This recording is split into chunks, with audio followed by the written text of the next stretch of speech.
Halo, Assalamualaikum warahmatullahi wabarakatuh. Hari ini berjumpa lagi dengan Ibu pada mata kuliah statistik deskriptif. Ya. Capaian pada pembelajaran mata kuliah ini, mahasiswa mampu memahami dan melakukan uji statistik deskriptif. Nah, baik, apa itu statistik deskriptif ya? Sebenarnya statistik itu ada dua kategori ya, statistik deskriptif dan statistik inferensia. Nah, pada hari ini Ibu hanya akan menyampaikan tentang statistik deskriptif. Jadi, statistik deskriptif itu adalah suatu metode dengan melakukan pengumpulan data dan penyajian data sehingga memberikan informasi penting atau berguna ya bagi seseorang yang memerlukan data tersebut untuk dianalisis tentunya secara statistik. Langkah-langkah dasar dalam pemecahan masalah secara statistik apa saja? Nah, selanjutnya adalah metode pengumpulan data dalam statistik ya. Ada yang disebut dengan sensus. Sensus itu adalah suatu cara pengumpulan data apabila seluruh elemen populasi diselidiki satu persatu. Jadi pengumpulan data secara keseluruhan ya. Kalau sampling itu cara pengumpulan data apabila yang diselidiki hanya elemen sampel dari suatu populasi. Misalnya kalau sensus itu data penduduk ya, se-Indonesia itu ada berapa jiwa. Nah, itu kan keseluruhan diambil. Nah, kalau sampling itu sebagian dari populasi ya. Misalnya Anda ingin mengetahui kadar Hb dari tikus misalnya ya, kadar hemoglobin dari tikus, maka diambil salah satu mili ya, gitu kan, darah dari tikus tersebut kemudian diujikan dengan alat untuk deteksi Hb. Jadi tidak semua darah dari tikus itu diambil. Itu adalah sampling. Nah, kemudian ada istilah populasi. Populasi itu adalah kumpulan dari seluruh elemen sejenis tetapi dapat dibedakan satu sama lain karena karakteristiknya, misalnya seluruh pohon kelapa atau seluruh tanaman serai dan lain sebagainya. Itu adalah populasi. Nah, kalau sampel itu bagian dari populasi. Jika N adalah banyaknya elemen sampel dan N besar adalah banyaknya elemen populasi, maka N kecil kurang dari N besar. Maka sampel itu adalah bagian dari populasi. Oke, itu ya. Selanjutnya cara pengambilan sampel tentunya ya. Mungkin ini mengulang lagi di mata kuliah metode penelitian, tapi ini akan ditekankan ke statistikanya ya. Cara pengambilan sampel itu ada dengan cara acak atau random dan dengan cara non acak ya atau non random ya. Jadi cara acak itu satu cara pemilihan sejumlah elemen dari populasi untuk menjadi anggota sampel. Misalnya pemilihannya dilakukan sedemikian rupa sehingga setiap elemen populasi mendapat kesempatan yang sama untuk dipilih menjadi anggota sampel. Itu adalah yang secara acak atau random. Nah, cara ini dianggap paling objektif ya, karena netral. Samplingnya disebut dengan probability sampling. Nah, kalau cara bukan acak atau non-random itu cara pemilihan elemen-elemen dari populasi untuk menjadi anggota sampel. Setiap elemen tidak mendapat kesempatan yang sama, itu bedanya ya. Jadi setiap elemen tidak mendapatkan kesempatan yang sama untuk dipilih. Nah, cara non-random ini lebih bersifat subjektif ya. Dan samplingnya disebut dengan non-probability sampling. Nah, sekarang Ibu akan menjelaskan jenis pengambilan sampel. Ada simple random sampling ya ini. Jadi teknik sampling di mana pemilihan sampelnya itu dari populasi tentunya ya, dilakukan sedemikian rupa sehingga setiap elemen tersebut mempunyai kesempatan yang sama untuk dipilih menjadi sampel. Nah, metode ini tepat dipergunakan apabila populasi tersebut homogen atau relatif homogen. Nah, kemudian ada stratified random sampling. Nah, ini sampling di mana pemilihan elemen anggota sampelnya dilakukan, misalnya populasi dipecah menjadi lebih kecil atau stratumnya menjadi strata. Nah, pembuatan stratum atau strata ini harus homogen atau relatif homogen, misalnya menjadi K stratum gitu ya. Kemudian setiap strata ini diambil sampelnya secara acak ya, secara acak. Kemudian dibuat perkiraan untuk mewakili stratum yang bersangkutan. Nah, itu adalah teknik stratified random sampling. Nah, kemudian ada teknik multi-stage ya, random sampling. Ini sampling di mana pemilihan sampelnya itu dilakukan secara bertahap, by stage ya, bertahap. Contoh misalnya penelitian untuk mengetahui rata-rata gaji karyawan misalnya ya. Tahap 1 memilih sampel kotanya, tahap 2 memilih sampel misalnya karyawan apa, misalnya karyawan pabrik misalnya ya, pabrik A misalnya gitu kan. Kemudian yang tahap ketiga memilih sampel karyawan dari pabrik yang terpilih tersebut. Nah, itu seperti itu ya. Itu adalah multi stage bertahap. Atau misalnya kita ingin melihat juga rata-rata kejadian COVID-19 ya di beberapa atau di rumah sakit. Nah, di rumah sakit X misalnya, tahap 1 memilih rumah sakitnya ini ada di kota mana, misalnya kemudian memilih sampel tersebut di rumah sakit tersebut, kemudian dari sekian banyak itu dipilih lagi, ya di random lagi, baru yang terpilih itulah yang menjadi sampelnya dengan melalui tahapan-tahapan tersebut. Misalnya berdasarkan rentang usia yang penderita COVID, yaitu yang usia muda atau usia dewasa, atau misalnya usia tua dan usia balita, nanti kelompokkan. Nah, yang mau dipilih yang berdasarkan usia mana. Kemudian ada lagi cluster random sampling. Itu sampling di mana elemen terdiri dari elemen-elemen yang lebih kecil disebut dengan cluster. Nah, itu. Contohnya untuk mengetahui rata-rata tadi, misalnya bolehlah rata-rata angka kejadian COVID di Kalimantan Selatan. Ya. Misalnya di Kalimantan Selatan itu kan ada di rumah sakit A, rumah sakit B, rumah sakit C, rumah sakit D ya, itu kemudian kita rata-ratakan ya, kemudian kita klasterkan. Itu adalah cluster random sampling. Kemudian ada systematic random sampling, itu adalah di mana pemilihan elemen sampel pertama yang dipilih secara random acak, sedangkan yang berikutnya dipilih secara sistematik berjarak. Nah, di mana K-nya berjarak K ya, misalnya rumusnya K, jadi di mana K-nya sama dengan N besar itu populasi dibagi N kecil. Nah, itu adalah systematic random sampling. Baik, ini adalah penyajian data ya. Bagaimana kita menyajikan data dari hasil penelitian, misalnya dengan tabel. Oke, ya bisa ya. Nah, tabel itu merupakan kumpulan angka-angka yang disusun menurut kategori-kategori. Misalnya kita ingin melihat distribusi frekuensi usia wanita subur pada masa COVID-19, atau melihat distribusi frekuensi angka kejadian hipertensi misalnya pada lansia. Nah, itu bisa dibuat tabelnya ya. Ada tabel satu arah namanya ya. Itu adalah tabel yang memuat keterangan mengenai satu hal aja, satu karakteristik aja. Itu ada tabel satu arah. Di sini Ibu contohkan misalnya kadar glukosa darah tikus ya. Nah, berikut adalah contoh tabel satu arah. Nah, di sini Ibu contohkan tabel kadar glukosa darah tikus ya. Nah, sampel 1, tikus 1, tikus 2, tikus 3, tikus 4, dan di sampingnya adalah kadar glukosa darahnya dalam satuan miligram per desiliter. Misalnya Anda meneliti kejadian hipertensi pada lansia, nah silahkan dituliskan di sini sampelnya lansia. 1, 2, 3, kemudian kadar tekanan darahnya misalnya di sebelahnya. Ini adalah tabel satu arah.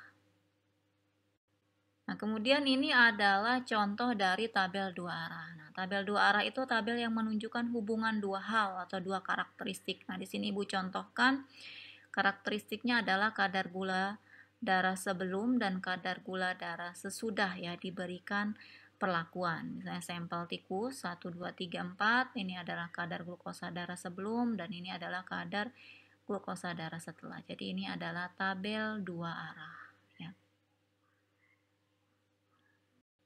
Selanjutnya ini adalah contoh tabel tiga arah ya. Itu tabel yang menunjukkan tiga hal atau tiga karakteristik ya.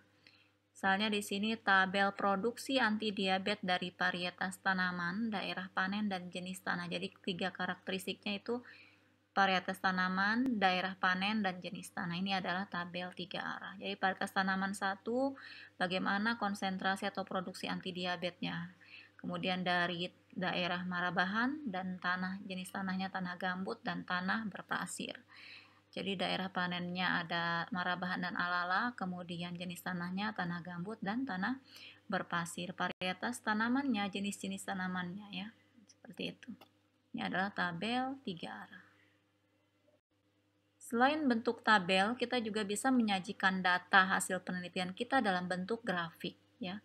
Misalnya di sini data berkala time series data, yaitu data yang dikumpulkan dari waktu ke waktu untuk mengetahui perkembangan suatu hal ya. Ada yang namanya grafik garis tunggal single line chart, itu adalah grafik yang terdiri dari satu garis untuk menggambarkan perkembangan tren dari suatu karakteristik. Di sini sebenarnya satu garis saja ya, tapi ini Ibu tuliskan di sini ada 3 karena ada 3 senyawa yang Ibu masukkan ke dalam ke dalam data ini ya. Jadi di sini masa inkubasi terhadap produksi antimikroba ya ini. Dari senyawa 25, 26 dan 27 ya. Ini adalah bentuk grafik garis tunggal. Dan ini adalah bentuk grafik garis berganda multiple line chart, yaitu grafik yang terdiri dari beberapa garis untuk menggambarkan perkembangan beberapa hal kejadian sekaligus. Ibu ambil contohnya ini dari buku orang ya. Di sini disebutkan bahwa produksi produksi kedelai ini per tonnya per hektarnya. Ini adalah varietas kedelainya. Jadi ada 2 garis ya, ada 2 garis berganda, satu yang menunjukkan daerah Kalampangan, yang satu menunjukkan daerah Tangkiling ya ini. Dengan dilihat varietas kedelainya dan produksi kedelai per hektarnya atau per tonnya. Ini adalah contoh grafik batangan ya. Grafik batangan tunggal single bar chart adalah grafik yang terdiri satu batangan untuk menggambarkan perkembangan atau tren dari satu karakteristik. Misalnya di sini varietas kedelai dengan produksinya. Atau bisa juga misalnya tadi ya varietas tanaman X itu kan dengan produksi misalnya antiinflamasi atau antibiotik dan lain sebagainya dari hasil penelitian tentunya ya. Ini adalah contoh grafik batangan berganda, multiple bar chart ya. Ini adalah grafik yang terdiri dari beberapa batangan untuk menggambarkan beberapa kejadian. Di sini ada 2 batang ya. Batang 1 ini dari daerah A, batang satunya lagi dari daerah B ya. Ini ada yang warna ungu ya dan merah ya. Jadi ungu dan merah ini menunjukkan 2 hal yang berbeda, berganda ya. Dilihat dari sama varietas kedelai, misalnya produksinya ya, dari varietas mana yang produksinya tinggi dan dari daerah mana. Ini adalah grafik batangan berganda. Jadi ingin menunjukkan 2 hal ya yang berbeda ya. Bisa saja kamu misalnya ingin membandingkan pertumbuhan atau misalnya aktivitas senyawa ya, aktivitas senyawa A dan B yang mana yang lebih efektif dalam menurunkan angka kejadian diabetes pada tikus misalnya gitu ya. Itu juga bisa Anda buat dalam grafik batangan berganda seperti ini. Selanjutnya adalah contoh grafik lingkaran atau kita biasa menyebutnya diagram pie ya. Grafik lingkaran ini, penggambaran ini akan lebih tepat apabila hendak mengetahui perbandingan nilai-nilai karakteristik yang satu dengan yang lain dan secara keseluruhan.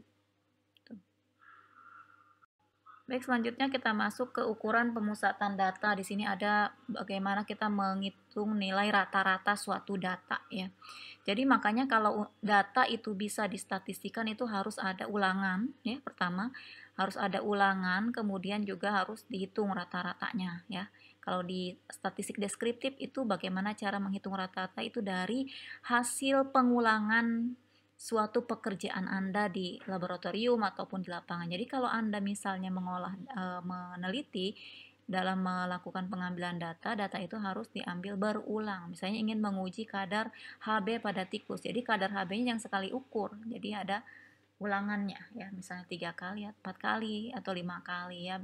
Biasanya kalau untuk skala S1 ya triple aja itu cukup ya, 3 kali ulangan, atau bahkan ada juga yang duplo ya, 2 kali ulangan. Nah, ini rata-rata hitung. Nah, apabila kita mempunyai nilai variabel X1 sebagai hasil pengamatan atau observasi sebanyak N kali, yaitu X1, X2, dan seterusnya sampai Xn, maka untuk X-nya rata-rata hitungnya sama dengan mu sama dengan 1 per N sigma kali 1 dan seterusnya. Itu adalah rumusnya ya. Kalau kita sudah masuk ke aplikasi sebenarnya gampang aja, itu di Excel kita bisa juga menghitung rata-rata ya. Kemudian ada rata-rata ukur atau geometri dari sejumlah populasi. Nilai data adalah akar pangkat N. Nah, dari hasil kali masing-masing nilai dari kelompok tersebut. Dengan rumus G, rata-rata ukurnya sama dengan N, akar X1, X2, dan seterusnya. Atau log G, dan seterusnya. Ini adalah rumusnya ya.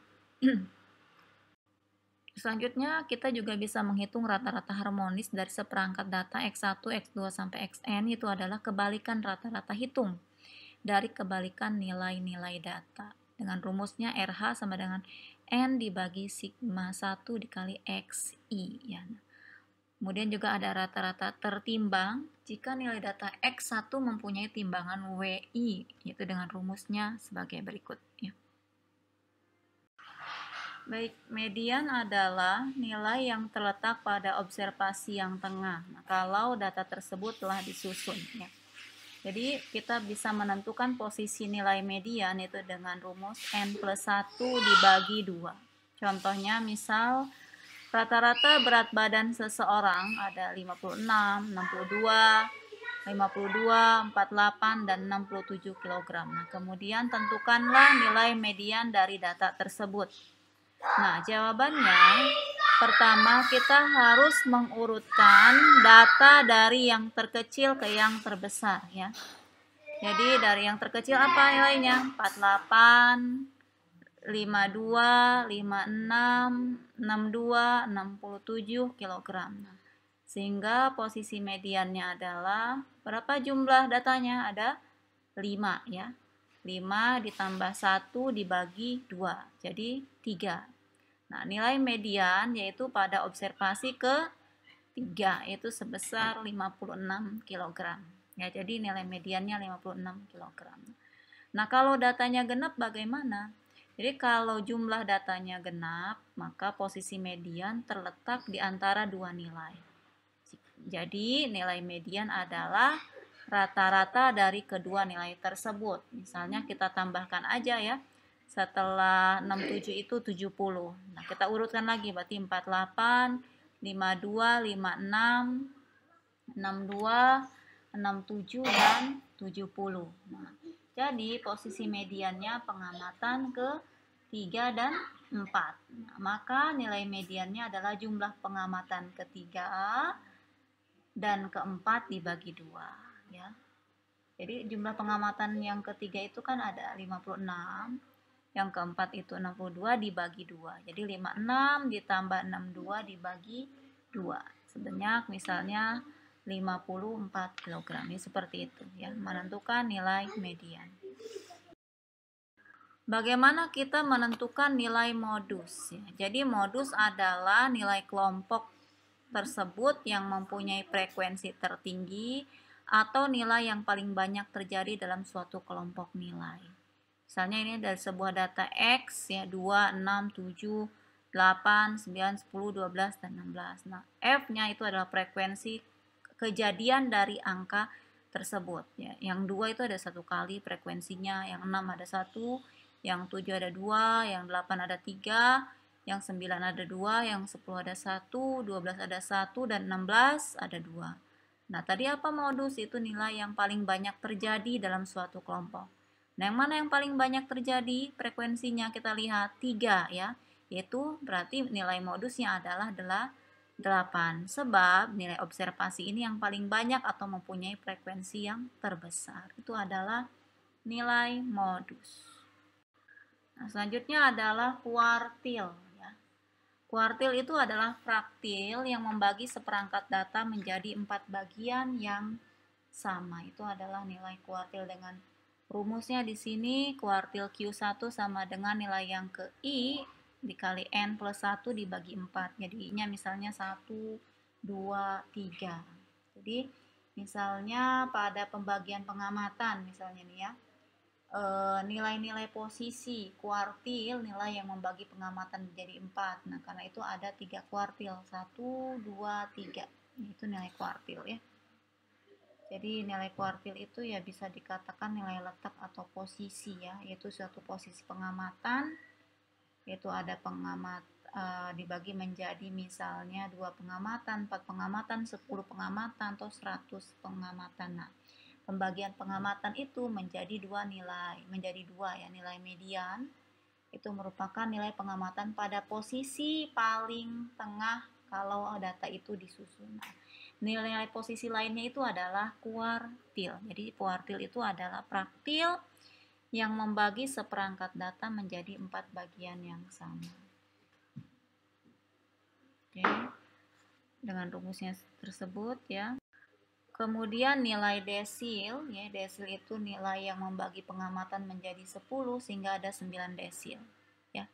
Jadi desil itu adalah praktil yang membagi seperangkat data menjadi 10 bagian yang sama. Dengan nilainya misalnya desil DI sama dengan nilai yang ke I dikali N plus 1 dibagi 10 I nya sampai dengan 9 ya. 1, 2, 3, 4, 5, 7, 8, 9 itu adalah nilai desil. Kemudian ini adalah nilai persentil. Jadi persentil itu adalah nilai yang membagi data menjadi 100 bagian, nah, sehingga ada 99 persentil. Jadi persentil itu adalah praktil yang membagi seperangkat data menjadi 100 bagian yang sama. Jadi persentil adalah PI sama dengan nilai yang ke I. I-nya itu ada 1, 2, sampai 99 ya, dikali N plus 1 dibagi 100. Selanjutnya adalah ukuran dispersi, yaitu merupakan ukuran penyebaran suatu kelompok data terhadap pusat data. Misal nilai jarak ya di sini. Jadi apabila suatu kelompok nilai data sudah disusun menurut urutan yang terkecil x1, misalnya sampai dengan yang terbesar xn, maka untuk menghitung nilai jarak dipergunakan rumus sebagai berikut. Nilai jarak sama dengan nj sama dengan xn dikurang x1, atau nilai maksimum dikurang nilai minimum, itu adalah menentukan nilai jarak. Untuk data yang dikelompokkan dapat dihitung dengan dua cara. Pertama, nilai jaraknya nilai tengah kelas terakhir dibagi nilai tengah kelas pertama, atau nilai jarak sama dengan batas atas kelas terakhir kurang batas bawah kelas pertama. Itu adalah nilai jarak.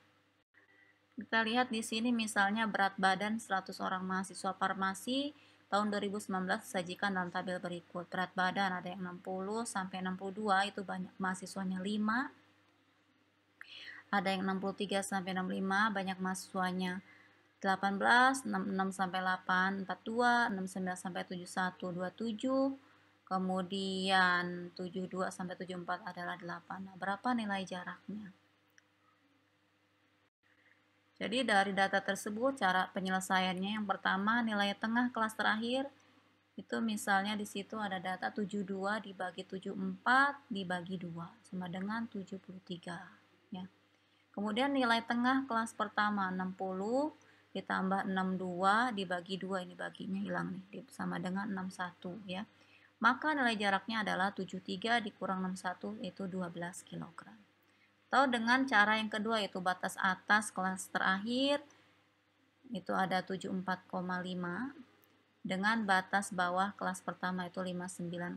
Jadi nilai jaraknya adalah 74,5 dikurang 59,5 itu 15 kg. Selain itu juga pada statistik deskriptif kita bisa melihat nilai rata-rata simpangan, yaitu merupakan jumlah nilai mutlak dari selisih semua nilai dengan nilai rata-rata dibagi banyaknya data. Nah, ini rumusnya RS sama dengan 1/N sigma XI dikurang X bar. Keterangannya RS itu adalah simpangan rata-rata, X-nya itu adalah nilai datanya berapa, kemudian X barnya itu nilai rata-rata hitung, F-nya frekuensi kelas, dan N itu adalah banyaknya data. Jadi ini untuk melihat nilai rata-rata simpangan ya, atau misalnya mungkin disebut juga dengan standar deviasi ya. Sorry, bukan rata-rata simpangan itu namanya rata-rata deviasi ya. Jadi atau mean deviation yaitu. Jadi rata-rata deviasi itu rata-rata dari seluruh perbedaan pengamatan dibagi banyaknya pengamatan. Itu sama aja ya pengertiannya dengan yang Ibu tuliskan di situ. Jadi rata-rata simpangan itu rata-rata deviasi. Selain itu juga selain rata-rata deviasi, nilai jarak, ya mean, median, kita juga perlu melihat nilai variansi ya. Jadi variannya itu rata-rata kuadrat selisih atau kuadrat simpangan dari semua nilai data terhadap rata-rata itu ya. Ini data tidak berkelompok, misalnya rumusnya sekian, dan data berkelompok rumusnya sekian. Keterangannya S2 itu adalah variansi, X itu adalah nilai data, X bar itu adalah nilai rata-rata hitung, F itu adalah frekuensi kelas, dan N itu adalah banyaknya data. Itu adalah nilai variansi. Selanjutnya, hal yang terpenting juga yang perlu kita ukur pada pemusatan data ketika kita memperoleh data dalam sebuah penelitian, kita juga harus mengukur simpangan baku atau standar deviasinya. Ya. Jadi, kalau standar deviasi itu kan adalah akar dari varian, ya, itu adalah definisinya. Ya, sama aja, simpangan baku itu adalah akar pangkat 2 dari variasi simpangan baku. Jadi, S sama dengan akar S kuadrat, ya. Itu adalah nilai standar deviasi atau simpangan baku ya. Jadi nilai standar deviasi disebut juga dengan simpangan baku karena merupakan patokan luas area di bawah kurva normal. Jadi kalau misalnya kita punya data itu kita di sebuah tabel itu kan kita harus bisa menentukan berapa nilai standar deviasinya atau simpangan bakunya dengan rumus ini. Tapi kalau di statistik itu sudah ada ya hasilnya ya. Atau misalnya di Excel juga kita bisa cari itu nilai standar deviasi dengan rumus tersebut. Selain itu juga kita bisa menentukan nilai jangkauan kuartil JK itu 1/2 Q3 dikurang Q1. Q1 itu kuartil pertama, Q3 itu adalah kuartil ketiga. Kita juga bisa menentukan nilai jangkauan persentil J10 dan P90 sama dengan P90 dikurang P10. P10 itu persentil ke-10, P90 itu adalah persentil ke-90. Baik, demikian materi hari ini dari Ibu tentang statistik deskriptif. Ada soal kuis ya di pembelajaran hari ini, silahkan diisi dan tolong jangan dilewatkan karena mungkin bisa jadi nilai-nilai kuis itu juga sebagai tolak ukur untuk melihat kemampuan Anda ya dalam memahami materi statistik ini ya.